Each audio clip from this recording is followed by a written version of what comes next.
Lassiter Factor.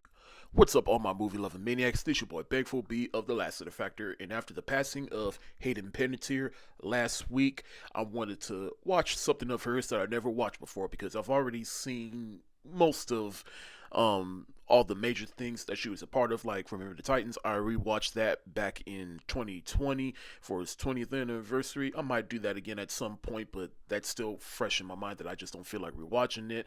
I rewatched Ice Princess last year. And even though I haven't seen Nashville or Heroes, I just don't have the time and motivation to sit down and watch all of those.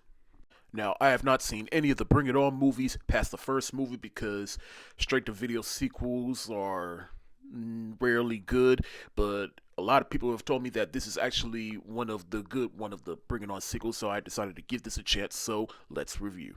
Now, Bring It On All or Nothing is the third Bring It On movie in which Brittany, who is the former cheer captain at her school, her family moves to Crenshaw, so which means she goes to a Crenshaw school, a predominantly black school.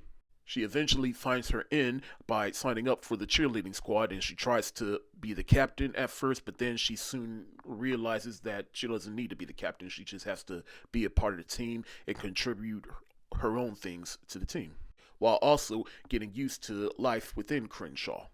Now, I have seen that original Bring It On movie from 2000. I remember my dad took me, my older sister, and one of her best friends to the theater to go see it, which at the time, little kid me was like, why are we going to see a cheerleading movie? But I do remember having a good time with it back in the theater back in 2000. But I remember rewatching it back in 2020 during the pandemic for its 20th anniversary, and watching it with adult eyes, I realized this movie was so much more than just an early 2000s cheerleading movie about cheerleaders competing against each other. The movie was ultimately and quietly about cultural appropriation, racism, and underfunded schools, and just a lot of things that I resonated with as an adult.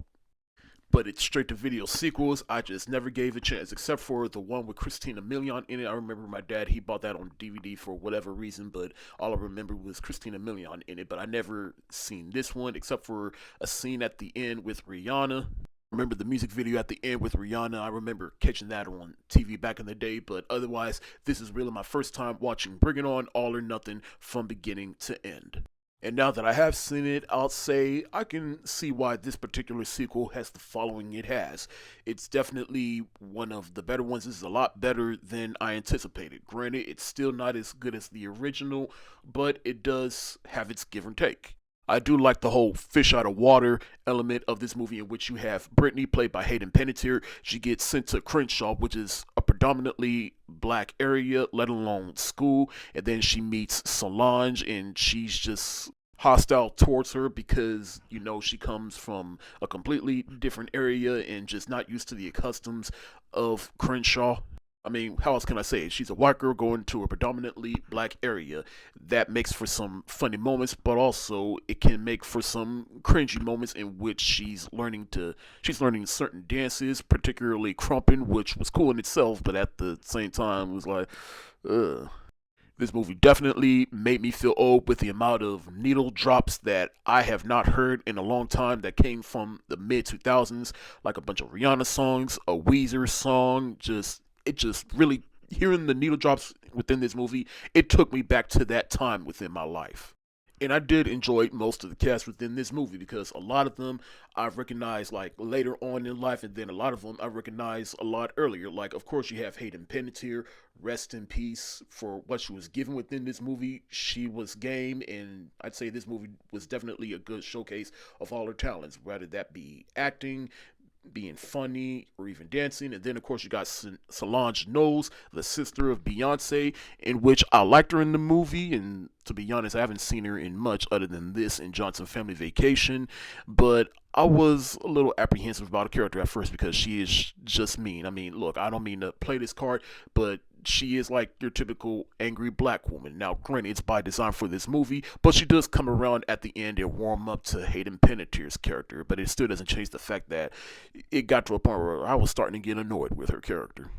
But you also got other actors within this movie that I have not seen in a long time, but definitely recognize, like Giovanni Samuels, who I remember from All That, and then seeing her in this movie. And then you got Francia Riza, who I've seen in many things after this time period in her life, but this is one of the earliest things that she was a part of. One face that I definitely recognize is Gary Leroy Gray, who plays Nelson in Even Stevens, and he plays the voice of AJ in The Fairly Odd Parents, which that in itself I did not know.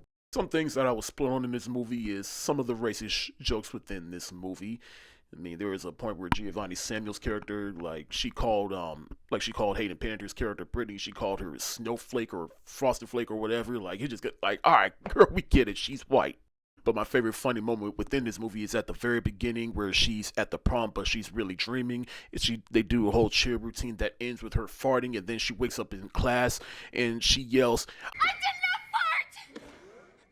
I watched this movie on Sunday, and ever since then, that particular bit has been living rent free in my head.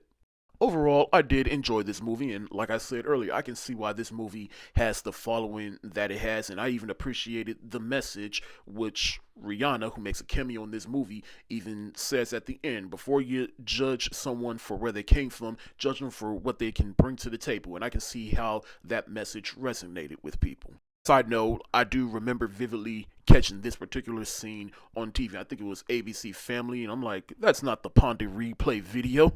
I'm going to give Bring It On, All or Nothing the thumbs up emoji. Thank y'all so much for watching. Have you seen Bring It On, All or Nothing? If so, let me know what you think in the comments section below. This your boy Bankful B of the Lassiter Factor. Stay safe, wash your hands, and once again, rest in peace, Hayden Panettiere. Peace.